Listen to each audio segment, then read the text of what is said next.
Today is a really exciting day. We're having over 1,400 of our teachers come to our warehouse to receive a new MacBook Air. I'm a mathematics teacher at Hopkins High School, and I run a flipped classroom in my geometry classes. We're here in New Orleans at Super Bowl week, helping out the New Orleans host committee for the Super Bowl, deploy and configure their iPads to their volunteers. We're hoping that we can help them out and they can score a touchdown. And what we've been doing, not only today, but also last Tuesday and Wednesday, is doing what we call the iPad rollout. The culture here at Ping is an interesting one. We do allow a lot of work from home. I've never had another company where I've worked from home, especially in an IT field, because there's a lot of times you have to go and physically touch computers. So today I came and I got my laptop. Everybody received a new MacBook Air. We'll see a tremendous impact as far as student life here. I think it's going to be a great school year, considering that we have the MacBooks. We always had the promise of what technology could do in learning, and we're finally seeing that promise. It's really important to put tools in the hands of teachers. The iPads in use for the volunteers are a huge success. They can use the iPad as a tool to help project the information the Super Bowl host committee wants to provide. It's not about the technological device in itself, it's about the learning that can be had with the aid of that tool. We can allow them to kind of guide how they want their experience at work to be. It becomes a personalized and individualized experience for students within my classroom. Information is at kids' fingertips, and we just need to kind of focus them on how to use that information. And if we do that, I think the sky's the limit.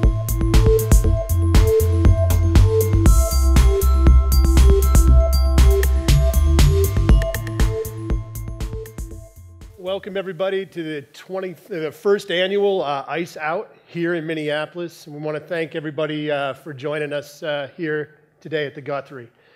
You know, it's a beautiful day here in the Twin Cities. The ice is out of the lakes, and spring is finally starting to show itself on our trees and across our landscape. We're glad to be here with so many friends, some who use Casper, some who work with JAMF, folks from our community. We're glad to be joined by so many people that we work with day in and day out. We got folks from our board here, and as I mentioned, just a whole bunch of people from around the community. We're going to talk today about a bunch of different things that we've been working on this winter, things we're going to be making some announcements on. But I wanted to start off a little bit about some context about our world, the world that we all live in together. Now, Apple has seen unprecedented growth in success in both schools and businesses over the last 13 years. And it's been amazing to see how they've transformed the world of education and the world of business with these tools. It really began again back in 1998 when Steve came back to Apple, the release of the first iMac, opening of the first Apple retail store, the release of the iPod, the iPhone, the Apple TV, the iPad, and all the improvements to Mac along the way. It's been amazing to watch. You know, but all of this has driven Apple's success over that time. But one of the things that's really interesting is how Apple has driven our success in that same period of time. And by our, I mean schools and businesses, and also where JAMF has been able to help those folks out along the way as well. It's been an exciting 13 years, and we think the next 13 years are going to be even more exciting than the last 13. Now, a big part of why Apple's got this success, this growth, that is unlike anything else in the history of technology companies, is their focus on keeping us at the center of the equation. The technology is always about people and how we make our marks in the universe, how we change our world through using this technology. You know, a lot of people have been surprised at Apple's success, but we haven't been, because they realized very early on with the release of the first Macintosh operating system, it was about how people use technology and getting that technology out of the way to allow us to unlock the potential in each of us. Now, we talk a lot about Apple, and we're talking about them today. So the question always comes back to us, well, how do we fit in? What's the role we play if this is such a perfect world? And what we've looked at is Apple has focused simply on one thing, and that is making a great one-to-one relationship between us and our technology. And what JAMF hopes to do is unlock that same joy, that same magic, that same surprise for organizations, so that schools and businesses are as happy with the platform, thousands of devices, as we are one-to-one. Now, Apple gets beat up a lot for not being an enterprise company. This is something we've disputed for quite a while. And there is a bunch of great bedrock technology that they build for organizations. There's a ton of stuff they do. They just don't market it the same way they do everything else. When we look at these core fundamental technologies that Apple's built and how we embrace these technologies and look to automate them, extend them, in some ways enhance them, bringing it all together into one cohesive view for people who are changing the world with Apple. When we think about File Vault 2 and disk encryption, and how this leads to a more secure computing environment, the device enrollment program and its cousin, the volume purchase program, the simplest ways to roll out hundreds and thousands of devices and distribute apps to them. Apple Software Update Server. The automation we've been able to do this has helped people upgrade thousands of machines across town on the same day or across the world on the same day. We're really excited about what's happening with iBeacons because we think that there is a case for location services where you are matters with your device. But we see some of the privacy concerns that have come with always-on geolocation and some of the challenges in geofencing. Utilizing Bluetooth technologies, we're really excited where we're going for context-aware usage of apps in a lot of different use cases. We'll talk about that a little later today. Apple's got a worldwide database of every device they've ever sold, the day it was sold, and when the warranty's out. We've been tapping into that and sticking it right into inventory for years and years. We supported iBooks Author when it came out, and we use iBooks internally to disseminate information throughout our organization. And finally, when we think about guided access, single app mode, the ability for a teacher to take her whole classroom into a single app, or to take groups of students who need different instructional technologies and focus them in on that tech, is really exciting to us, what we're doing with that with Casper Focus. We see these as bedrock technologies that are created that we can extend and enhance. But when we see this and then we hear that Apple's not an enterprise company, we get a little confused because these are all institutional use cases that are amazing for organizations, and we see hundreds of schools and businesses using them every day. But part of the thing that is missing from the equation is that we start with a product, and the product is critical to everything. It's what people touch on a daily basis. But there are things that surround a great product that are also really important. Good support, because not everything works right the first time. Some of us need coaching, we need help, we run into issues we didn't anticipate, and we've seen the need for providing support along as people are trying to go where they want to go while we meet them where they're at today. People want to be better at what they do. They want to know more. And we see a huge need for professional services, and we cannot open up enough classes to fill this demand. We've certified thousands of people over the years, and we'll certify thousands of people this year in our products. Also, we certify people in Apple's products. Beyond training, though, we're able to leverage over 4,500 installations around the world and take that knowledge and help people plan through our services teams, as well as deliver with these same folks. The ecosystem of other vendors who are trying to solve problems for customers is real, it's vibrant, and there's many other people who want to help. We've had a strategy of integrating with these folks. We call it our AND strategy. We think it's really important as we see people where they want to go. The community, oftentimes overlooked, but none of us ever get there alone. We see both in the communities that we work and where we live, people helping each other all the time, and it's one of the most gratifying parts of doing this work. We're going to talk about all these things today. We're going to talk about the community and how it can and does help each other. We're going to talk about services, we're going to talk about education. We got some updates on some products for both small businesses and large businesses as well.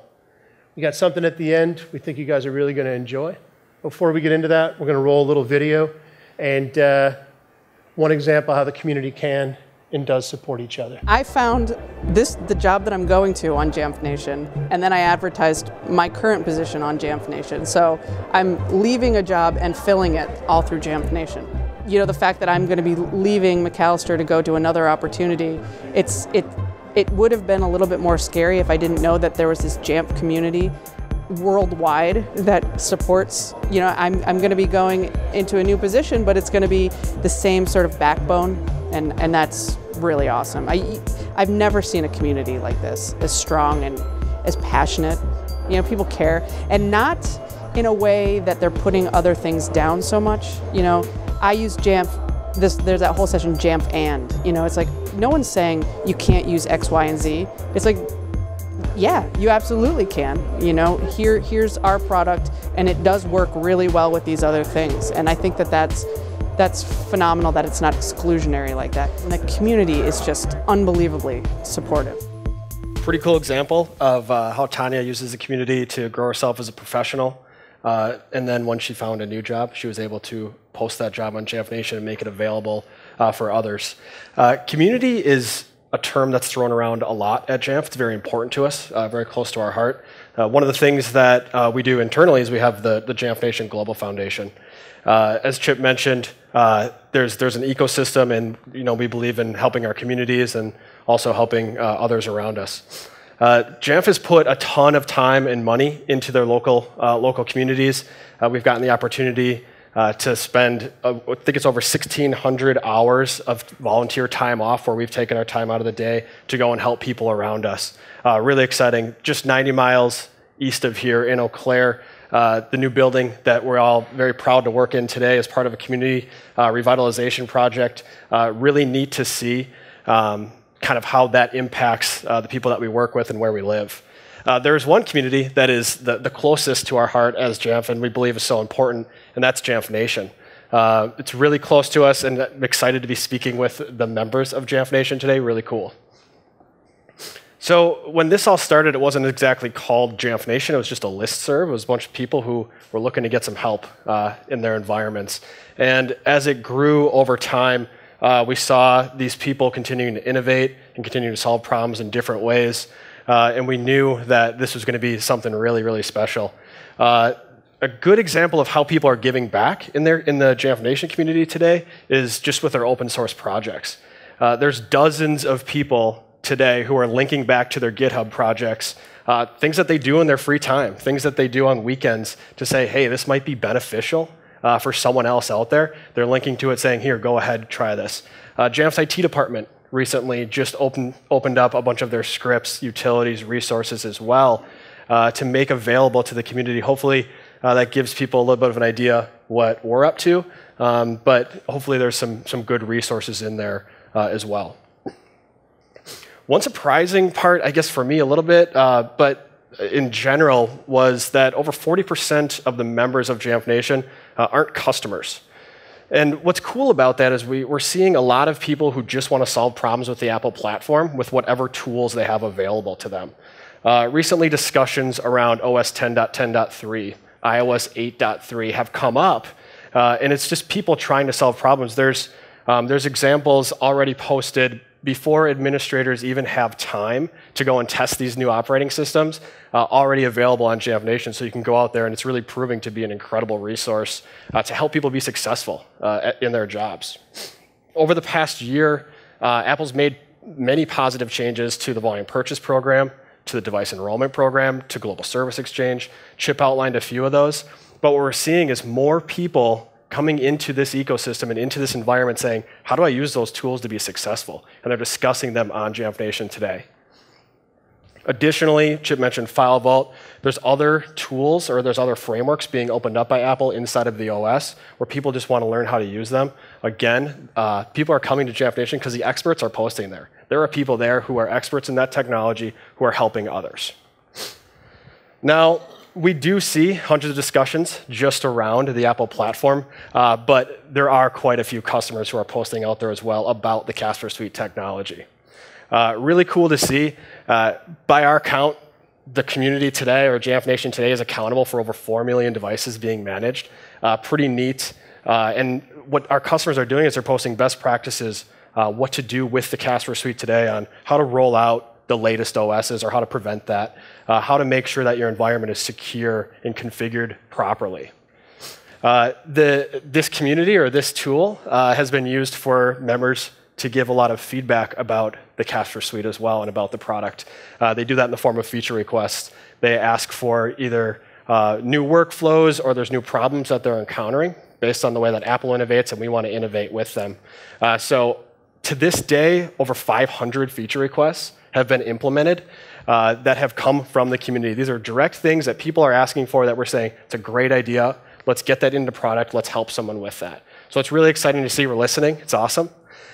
There's one feature request out there that is very, very highly voted. The community, the JAMF Nation, has asked for it, and it's regarding a JAMF swag store. So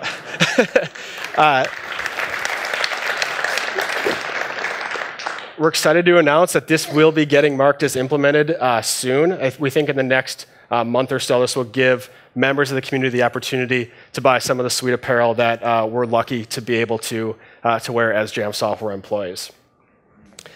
So in the end, really the way that the community fits, I mean, it's a community of experts that continue to grow, share knowledge and resources about Apple. It doesn't matter what tool you're using.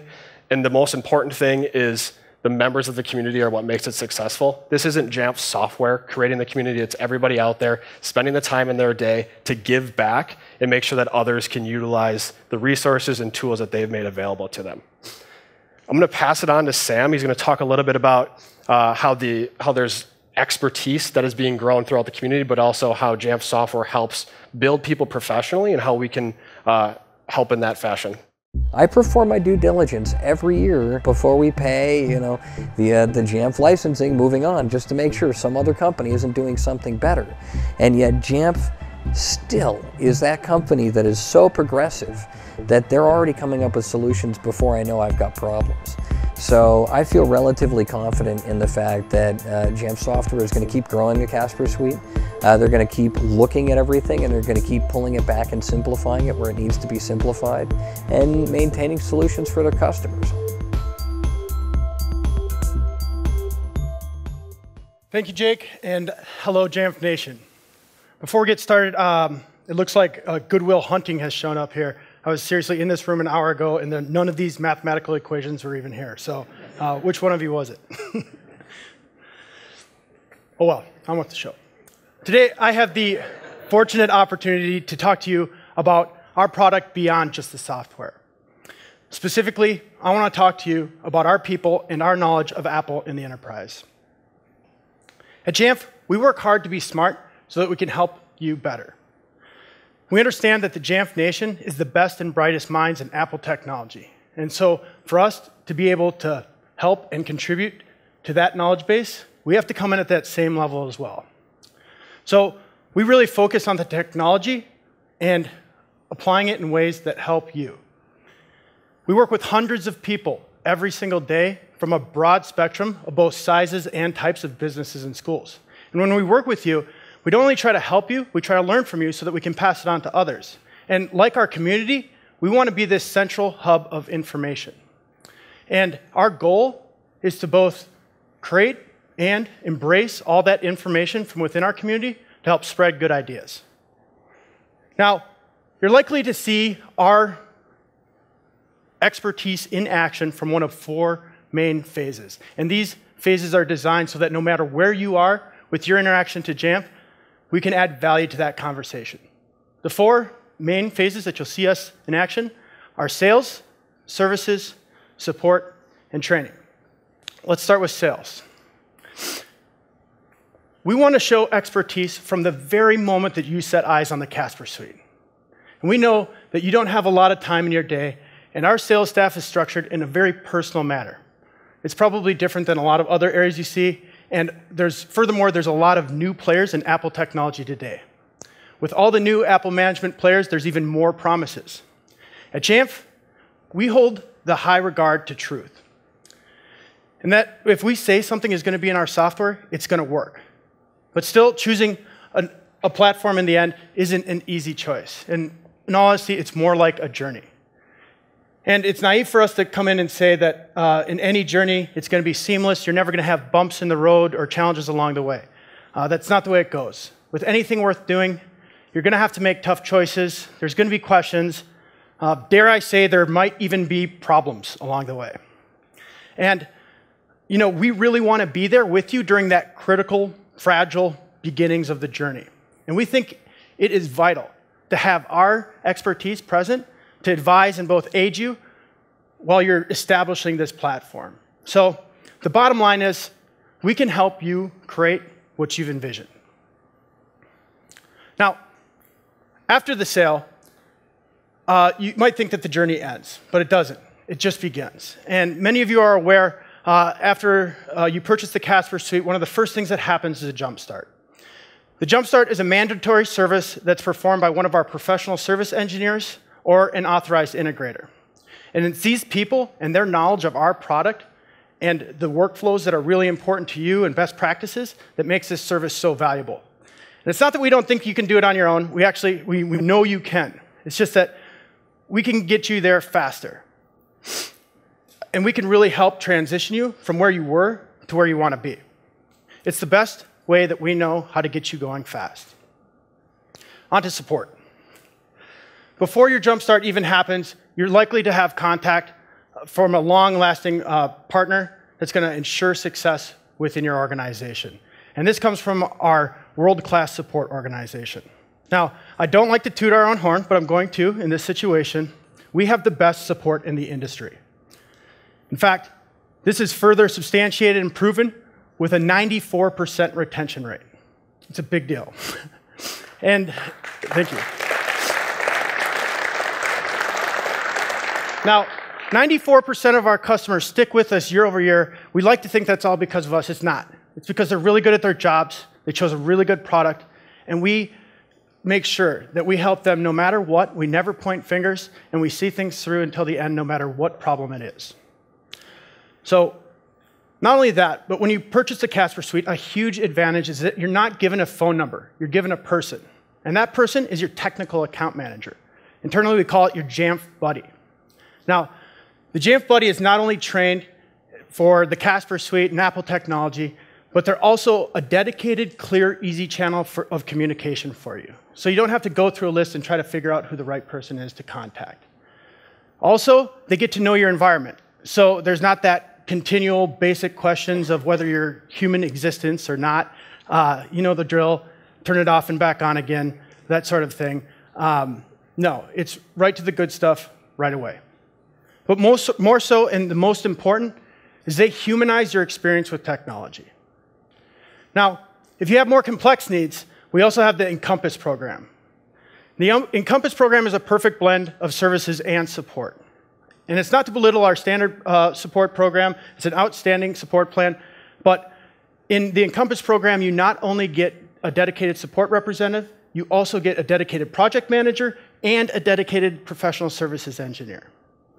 And this team is there to both get you proactively where you need to be as fast as possible, but also they can do careful project planning and be on site with you on demand. In 2015, we've introduced a new portion of this plan. It's a 24 support model. We're really proud of that. And even more so, it's not your standard 24/7 support plan. We source and staff this plan with all JAMF software employees, working out of our US, Australian, and Netherlands office. So it's a big deal. We're really happy to announce that offering this year. The Encompass program has a subscription that aligns with your annual maintenance, and it's been a huge success for many people that have used it worldwide. Last, but definitely not least, is our training portfolio. This is the most widely recognized set of Apple management certifications in the industry. Not only do we have 3,700 certified Casper administrators, but we're also beginning to see that this is a requirement in job postings and position descriptions all the time. But in order to be really good at training, we can't just train in our product, and we have to stay on the cutting edge of Apple technology. So JAMF Software is actually an Apple Authorized Training Center, AATC, and we offer the Yosemite 101 and 201 standardized Apple certifications in our office in Minneapolis. As far as our own curriculum, we have 3 primary courses that you can take. One is the Casper Certified Technician, the CCT, the Casper Certified Administrator, the CCA, and the Casper Certified Expert, CCE. These courses are designed to take in order and aligned to meet you where you're at as an administrator. Again, we know that you can do this on your own and gain this knowledge through experience, but we can really expedite that process with formal classes. So, with all these Apple and Casper certifications, we really think that the Training Pass is the best way to get in front of the courses. The Training Pass allows you to take any class with any person in your entire organization worldwide. So you're able to enroll to any class online at your convenience. So no matter if you're a seasoned veteran looking to get recertified on a class that you've already taken, or you have a new member to the team that wants to walk through the whole curriculum, the Training Pass allows you to pick whoever, whenever, wherever, whatever you need most. All right, to wrap up, we invest a tremendous amount of time and energy into our well-trained and skilled staff. We eat our own dog food, and we think this is a huge differentiator for JAMF Software. It's really the burning core of what we feel is success for you. We have the strongest product in the market, but we know that that is all for naught if we don't supplement it with the best sales, services, support, and training in the industry as well. Now, after a brief video, to talk about the technology behind the best product in the market, I'd like to introduce our founder and co-CEO, Zach Homestead. Casper Suite helps the users a lot in the sense that it's a lot less stuff that they have to worry about. The biggest problems it solves is dealing with day-to-day configuration. So, I have where we determined 468 computers in my organization right now, and anytime I want to make a single change or a policy change that affects company-wide, that would be 468 touches I don't have to do. I do a little bit of testing, a little bit of scripting, push it together, hit a button, and then watch log files come in as everything completes. So, biggest thing it does for me is makes my day-to-day life a heck of a lot easier. Allows me to actually focus on other projects and tasks instead of, what should be a minor change in a computer taking 3 weeks to implement throughout tons of users, especially considering we've got 4 large offices and probably 100 remote employees. So it allows the users to do their job without a lot of interruptions on my side. Thank you, and good afternoon, everyone. Thank you for being here today. Excited to talk to you about a number of things today. 3 main topics that I'd like to be able to talk through. Excuse me. Provisioning, security, and patch management. What we're going to talk about is really kind of highlight how rapidly our world changes. Every week it seems like there's new things coming out that we need to adapt to. And it's a very, very fast-moving world that we need to be able to do our jobs. The first one I want to talk about is the world of provisioning. If you go back about 12.5 years ago almost, we shipped the Casper Suite 1.0. That was December of 2002. This entire product that we shipped in version 1 was entirely based around bare metal imaging. That's the only thing it did. We also had a much simpler world at that time. We had 2 main deployment models that we used. We had institutionally owned one-to-one devices, and we also had some shared use, primarily lab environments. 12 years later, we've got a lot more deployment models that we're having to manage. We've got student-owned devices coming in. We've got one-to-one programs that we manage. We have BYOD programs that allow people to bring in their own iPhones or their own Android devices to work. We also have shared use programs that have changed. They're not just lab environments now, but we might have carts that teachers are managing in their rooms. This has been a very, very rapidly moving world over the last decade. As our deployment models have changed, our provisioning models have changed as well. Again, going back to 12 years ago, we were 100% bare metal imaging. Every computer that we got into our environment, we would nuke and pave. We would start from scratch. And if we were in a lab environment, we might do that a lot. When I came out of UW Eau Claire, we were imaging every computer in a lab every single night. As time went on, we got a little bit more confident, and we started doing it weekly and then monthly and then once a semester. As time went on, Apple greatly improved the experience of OS X out of the box. They started taking away things like trial software that we didn't want. Part of the reason that we would nuke and pave is to get rid of things like that. They started offering a very, very excellent experience with the OS out of the box that we didn't need to customize as much to get things away. We just had to add on top. And that brought us into the world of over-the-air enrollment. We might use a quick add package to do this, or we might actually be enrolling with a web browser. We're using the default operating system from Apple, but on top of it, we're overlaying our security policies, and then we're overlaying our applications on top. There's a much, much faster way to be able to do that and get computers in front of an end user rather than a full nuke and pave using bare metal imaging. And last year, Apple announced Device Enrollment Program. DEP is one of the coolest things to come out focused on the enterprise from Apple in the last few years.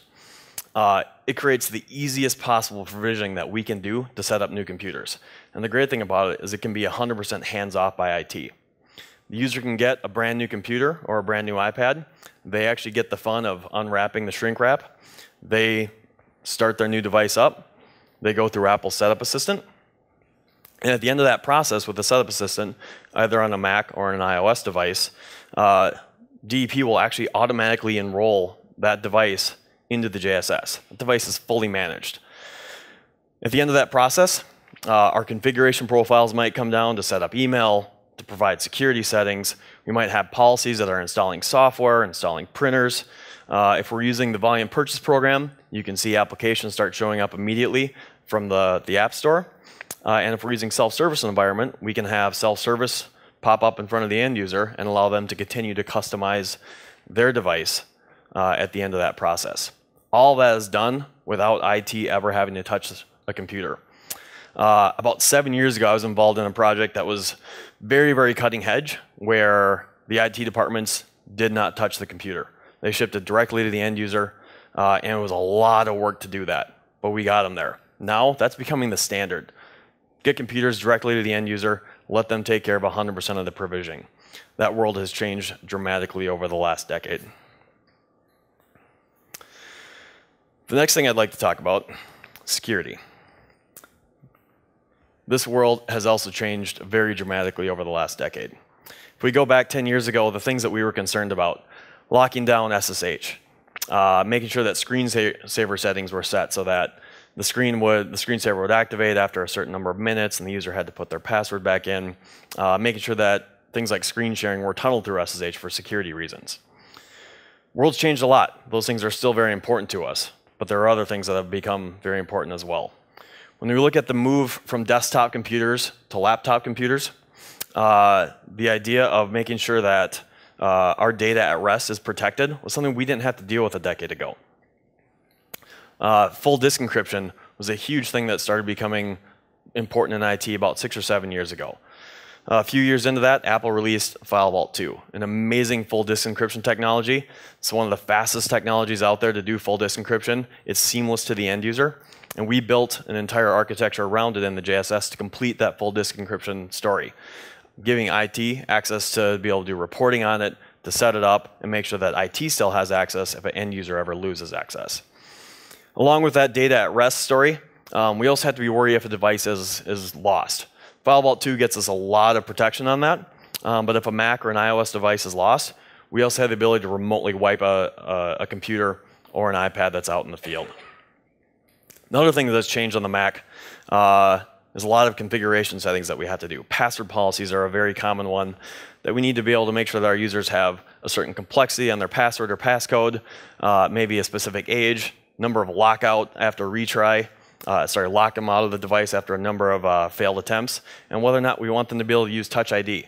10 years ago, Touch ID was not a thing that we had to worry about from an IT standpoint. So we've talked about data at rest. We also need to worry about data access. In this industry, you see a lot of things that people talk about this idea of containerization. This makes the end user use different applications for the same tasks. Gives the user an increased learning curve and a degraded experience on the device that they're using. Apple's actually given us the ability to restrict the transfer of documents from one application to another, to and from managed and unmanaged applications. This gives the end user 100% native experience on their device with no learning curve, but still allows you as an IT staff to protect corporate data and corporate email. Last piece I'd like to talk about, patch management. At the JNUC last year, we talked about our desire to help people with this problem. Lots of people have been out there solving this problem for close to a decade with the Casper Suite. You can do it today. It's a lot of work. What that actually looks like for someone to do this. First, you have to go through your environment, identify the software titles that you have. Then you need to learn about the latest patches as they come out. And we have to download that package, maybe repackage it if you can't deploy it natively. We have to upload that into our system. And we're going to create a fairly complex smart group to figure out where it needs to go. Then we're going to create a policy. We might deploy that automatically in the background. We might make it available via self-service, or we might have a combination of those two. And then at the end, as an IT organization, we want to be able to report on that to make sure that what we're trying to do, keeping our environment secure and up to date, is actually being done. That gets infinitely more complex if you have multiple languages. You have to do all of that work for every single language that you support in your environment. We're currently building a very comprehensive solution for patch management. We want this to support Apple software, applications and operating systems that they're shipping, applications that you're deploying in your environment or that your end users are deploying from the App Store, traditional third-party apps that you're getting directly from vendors, and then things that are just really a pain to maintain, Java, Flash plugins, those sorts of things. We want to make sure that we are covering all of these bases in your environment. Helping you identify in your environment what these pieces of software are, and then how do you actually know that the updates are out there. We're going to help you identify and notify you when those updates come. The actual task of downloading these patches and then creating patches if they're not in a native format. And then the automatic scoping and delivery of these patches. It'll be up to you if you have test groups that you want them to go out first, if you want to deploy them through self-service, if you want to deploy them automatically, immediately, or after a certain amount of time. Lots and lots of customization that you can do on a per patch basis is what we're trying to build here. The last 6 months since the JNUC, as we talked about at the JNUC, we were going to have a huge focus on quality. That has been our primary focus in the development side for the last 6 months. We fixed over 500 bugs. We have a number of workflows that have been significantly improved, including utilizing the volume purchase program, and a number of end-user facing interfaces that we've made improvements to. Casper Focus and Self-Service have both had some facelifts go on. We're still going to have teams dedicated to quality in the development organization, but we're also starting to work rapidly on new features. The components that we just went through, you're going to start seeing show up over the next few releases. They're not all going to come out at the exact same time. There is a beta program that will be coming very soon. If you're not part of the beta program already, keep your eyes open on JAMF Nation. That's where you sign up for for the betas. You can get in there. Please help give us feedback. Test the workflows that are going to be important to you. And it'll also give you early access so you get an early understanding of what we're doing. With that, I would like to bring out our education evangelist after a short video. Also, our Boston Marathon 3-hour and 9-minute finisher last week, Mr. David Saltmarsh. It's really interesting. I've been in this technology field for a lot of years, and we always had the promise of what technology could do in learning. And we're finally seeing that promise, much more so than anything else that we've tried in the past. And I tend to really just watch kids and see what they're doing, in our case with iPads, as well as with laptops. But with the iPad, the technology is so different. And watching them interact with that, it really makes you stop and ask yourself the question, what will our schools be like? And what will we be doing? Because our students are asking their own questions, and our students are finding answers to things that we didn't even know to ask. And that, to me, is worth all of what we do. And it's worth finding the resources to make it happen. With this approach, we can open up that learning and it can make more sense to more kids. Marathon's a lot easier than following Zach or that video. JAMF software is deeply rooted in the educational community. I'd like to start off by highlighting a couple exciting educational initiatives. We're honored to be Apple's management partner in their Connect Ed initiative. The program provides iPads into 114 schools across 29 states. You know, it's exciting to be part of bringing access and equity to communities that have students that are, 96% or higher are receiving free or reduced lunch. And having been able to meet some of the leaders in those schools, it was humbling to have some impact and to give back.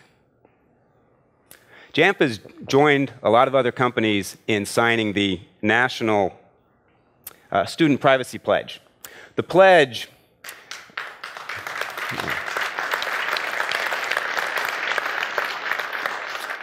with the pledge, K-12 service providers agree to safeguard student data, primarily around 12 commitments to protecting student data, using it appropriately, and how they collect it. When it comes down to it, it's about companies being more transparent in what they're doing. And for JAMF, it's always has been and will be our practice, and we're really glad the community is making this an important topic. And while signing the pledge is important, it's more about being a leader and fostering this concept in the community. Moving to what's going on in technology in our schools. Now, schools adopting Apple technology, overwhelmingly, whether it's pre-K through higher ed, are focused primarily on learning first. In that endeavor, they're supporting teachers with resources so that teachers can move on a continuum and shift, have a digital shift, and change their teaching practice, which will eventually promote and continue to promote transformational learning experiences for their students. Additionally, IT leadership are being charged with promoting, getting readiness, and supporting online high-stakes exams at all different levels in education.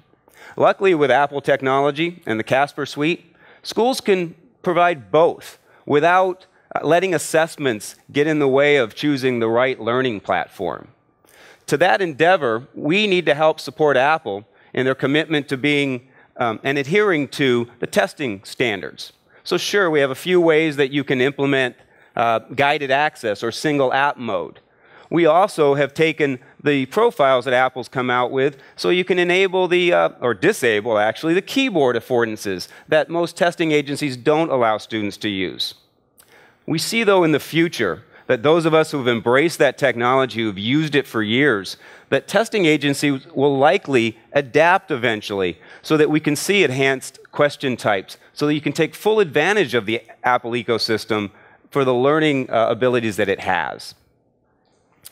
Along with that same idea of providing a great learning environment and assessments, we've seen advancements in the workflows that Apple's provided through the Apple Volume Purchase Program, the Device Enrollment Program, and while they've been talked about, for me as an educator, it's about giving schools back one of those most valuable commodities, time. Both programs go to streamlining IT practices so they can keep pace with what's going on transformationally in the classroom. iOS 6, Apple came out with guided access. JAMF responded pretty quickly after that with Casper Focus, a tool to enable that single app mode. Now, for testing, it's important. At the same time, higher ed institutions, K-12 institutions, need to perform routine, daily type quizzes and tests. So rather than just supporting that once a year type activity, the Casper Focus aspect, that expansion of the Casper suite, provides right in the hands of the people that need it the ability to start and stop that exam. Now, Casper Focus has always been and is more than enabling guided access and supporting assessments. It's about supporting that teacher beyond that early adopter with their transformation and the shift to digital. Being able to change their teaching practice and have a class of kids working independently and not teacher-led, and being able to regain their attention during a transition from one activity to the next, or simply giving students a prompt that there's only a few minutes before it's time to go in class. Even the idea of unlocking a student's passcode that, because of student privacy, we know is important, but not having to rely on IT so the teacher can just keep going in the classroom. These are things that the Casper Focus has done all along. And while, yes, it helps be ready for exam day, it can make exam day like any other day and keep that focus on learning. Now, with what's going on tomorrow, our schools out there are doing things for tomorrow today. And we're seeing what people are doing and we're listening to them. And so sure, there is a hope that we will expand that and see larger scale of some of these concepts. And certainly, student privacy and safety of students is going to remain paramount in the decisions of what systems to buy, purchase, and in what way to deploy those services that schools can use in making those decisions. We see a greater focus on that transparency, and it's a transparency between the service provider and the school, and also the school and their community. And to that end, we're seeing a transformation where IT silos are breaking down, and you're seeing cross-collaboration between systems IT and instructional IT, and then the other programs within an organization. So not just during the purchasing, but actually the decision of how to implement or being a whole group collaboration. And with tools like the Casper Suite, they have choices in that collaboration. Now, our schools are not satisfied with good enough. They're looking to what they can do, what's the potential of the technology down the road. They're looking to be agile and flexible. And we've had, those that have been in education for 20-something years, always a desire to meet individual personal students' needs. And now mass customization is possible. One of the technologies that coming up that we're implementing, and it's because we're hearing it from customers, is the iBeacon ability. Because schools, colleges, universities, and lower grades are asking to create an ad hoc environment for a classroom or a testing environment. They want to get away from the one-size-fits-all or even the one-size-fits-one individual all the time mentality to have contextual-based changes to the profiles they've set. Maybe a school's decided a profile or a restriction is going to be placed on all students except when they go somewhere. We've had schools tell us they're using iBeacons for when you show up at a sporting event to share information. Share information when you show up in the cafeteria. And for reporting. Because gathering information on where a device is, if it's in a building, shouldn't give up the student privacy and safety of tracking where they are all the time when that's all you're trying to accomplish. So we're listening. And this isn't JAMF saying, here's what you should do with iBeacons. Our customers have curiosity and innovation ideas that we're just trying to foster that ability. And along with that adaptiveness, or the idea of being real flexible, wanting to push back right now, maybe I can. When I'm in schools and as a technology leader, more of an educator, I always say a little tiny glitch like that, I have an IT person somewhere kind of giggling a little bit that Dave did that. But the classroom is the same thing. You've got to be willing to take that risk. And so much of focusing on moving forward is reaching those teachers that aren't that comfortable in taking that risk and that slight adjustment. Those teachers that aren't the early adopters. And that's a big piece of supporting this move to mass customization. They want some help to do that. And what we've seen is that we need to shift to focusing on users rather than devices necessarily. Because to meet the mass customization need means that I have to be able to adjust it down to that individual. And in some cases, it's an individual who requirements will move with them from one class to the next. And we're seeing also a greater adoption of one-to-many, where a student has a device and they're using multiple devices. And what they have for access or what restrictions they have, we might want them to move with them. And so we've seen this potential to finally meet mass customization regardless of time or scale.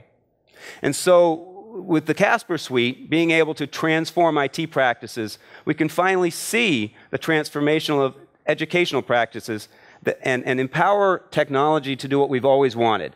Empower teachers to enable students to reach their full potential and provide them experiences beyond what we can think of today. So Thank you.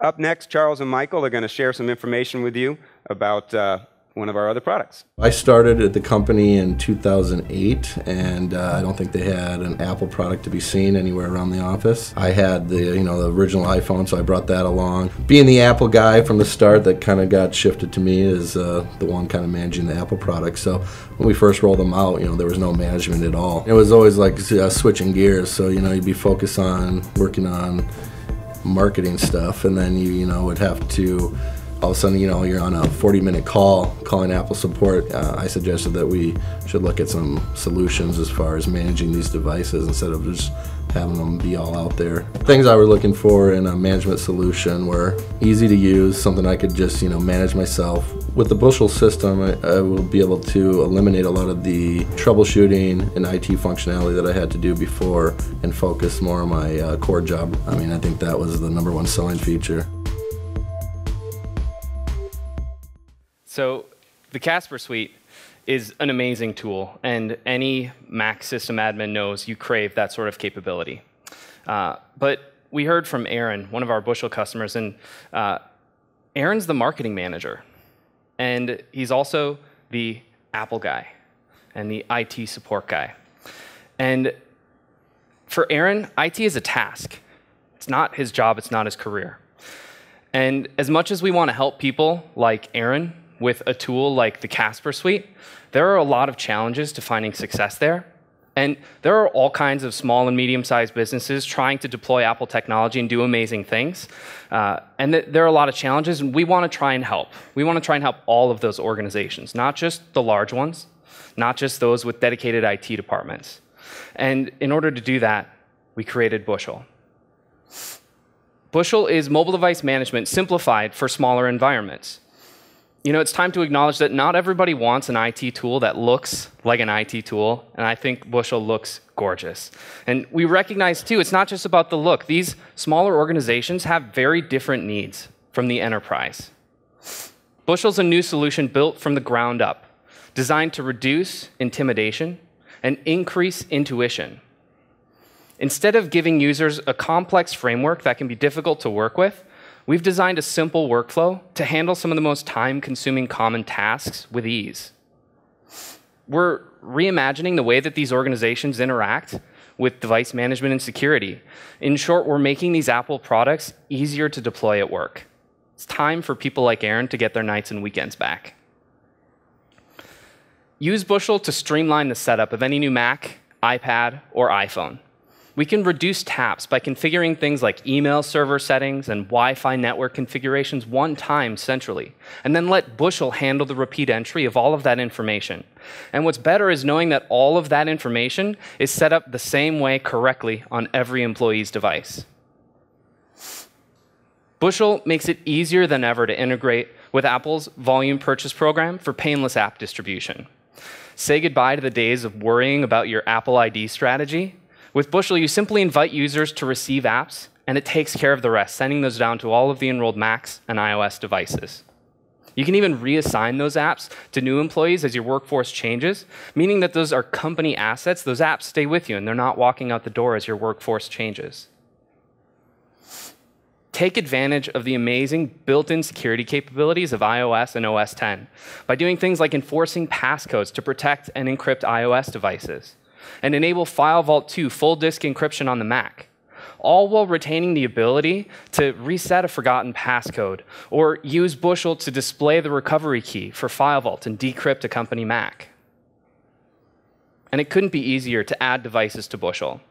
By integrating with Apple's device enrollment program, you can ship those devices directly to employees in the field. And the first time they turn them on, they automatically enroll into Bushel. And for all those devices that are already being used by your employees out in the field, we've designed a simple open enrollment tool to allow any employee to add devices from anywhere. And Charles is going to come up and give you some other fun updates about Bushel. Thanks. It's awesome to get to work with such amazing people every day. Thanks, Michael. With Bushel, we set out to make a meaningful impact in how small businesses adopt Apple technologies. And we couldn't be more excited with the overwhelmingly positive response. In just 3 short months, we've welcomed over 2,800 customers to the JAMF Nation. You might remember that we announced Bushel at the JNUC, and in the 3 short months since we launched, thank you. You know, many of these customers are new to managing Apple devices, or, and we love this detail, new to the Apple platform altogether. We listened to lots and lots of feedback, because we knew where we wanted to start, but we didn't know where the journey would take us. We've iterated through an impressive 14 versions of the product. And today, based on some of that invaluable feedback, we'd like to officially announce an affiliate program.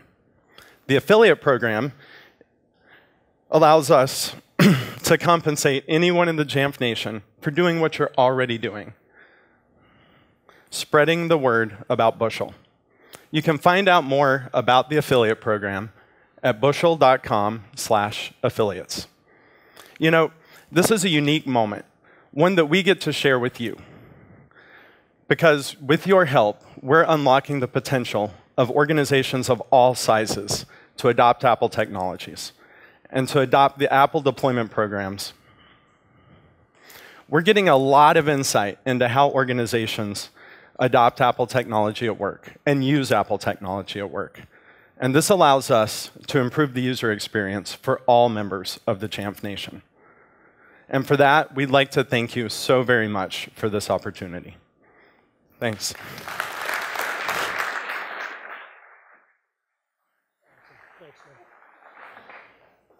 All right, guys, well, we're getting kind of close to the end here. We got a couple of other things we want to talk about. As we mentioned, we're going to be doing the JAMF Nation User Conference here next, they tell me fall. Sometime in autumn we'll be doing it. We don't have the dates locked down, but we're really, really, really close on that. You know, hopefully you'll be able to be back here with us. 6th time we're doing this. Last year we had over 900 people. This year we're expecting about 1,400 people to be here from around the world, which kind of became accidentally the world's largest Apple sysadmin conference. Pretty awesome. Oh my God, we got the dates. They got the dates, October 13th through 15th here at the Guthrie. Oh yes, awesome, awesome. That was new as of just a few minutes ago. All right, the other thing is we're taking the show back on the road. I don't know if you guys remember the regional user conferences we did a few years ago, but we're getting the band back together and we're hitting the road. So we're going to come and see you in your town. You know, well, unless you're in Minneapolis, because this is your town and we're here every day. But we're going to be going to a bunch of different cities. We're going to New York, we're going to Dallas, we're going to LA, San Francisco, and take it across the pond to London, and then go see our friends down under in Sydney as well. We're looking forward to meeting people where they're at, helping them get to where they want to go. This should be a lot of fun. Now, there is that other thing that I mentioned at the beginning. And, you know, one of the things that people still get confused about, and I don't understand why, but they ask us about Android. They keep coming back and asking us about Android, and it just doesn't make sense to them. It doesn't make sense to them that we don't do Android. So I'm going to take another stab at it, okay? I'm going to take another stab at trying to explain this, all right? And it's kind of like this. We help organizations succeed with Apple. Let's be really clear on that. If we needed any more declaration or explanation why we're not doing Android, it's this. And you know, when we think about it, there's a metaphor that makes a ton of sense to me. And if we went deeper down that path, we'd be creating more off-ramps off the Apple platform, creating off-ramps. And we're not investing in or building off-ramps to get away from Apple. What we are doing and investing in is building on-ramps, bringing more people to the platform in every day, in every way. We're excited about a product we've been working on for the last couple of months. We've kept this under wraps. And today we're releasing Relo. And Relo is a pretty amazing app that allows you to take the data from your Android phone and seamlessly move it onto an iPhone. Yes.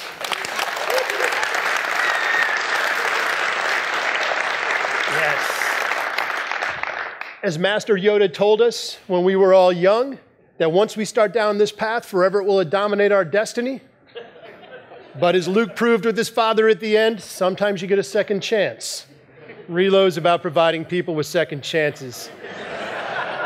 I'm going to invite Michael up to do a quick overview of what we've got with the product. Let's take a quick look at Relo. Go ahead and play that for me, Chip. So Relo is a free app that makes it easy to switch from Android to iOS by wirelessly transferring contacts, photos, and videos to your new iPhone or iPad. It'll also display all the iOS versions of apps that you had installed on that Android device. To get started, you'll download Relo from the Google Play Store on your Android phone or tablet. And all you need to do is launch Relo. That device is ready to go. Now you'll install Relo on your new iPhone or iPad. And when you launch Relo for the first time, you'll grant access to camera, as well as contacts and photos. Using the camera, you'll scan the QR code to link your two devices together. Relo will display all of the available content, and when you tap Continue, Relo will wirelessly copy that content to your iOS device. Now, this is a Wi-Fi direct connection, and your personal information is never uploaded to our servers. After this transfer completes, Relo will display all of the available iOS versions of apps you had installed on your Android device, and it's very easy to install those from right within the app. We're really excited about Relo, and let us help you make the switch to your iPhone or iPad today. Thanks, guys.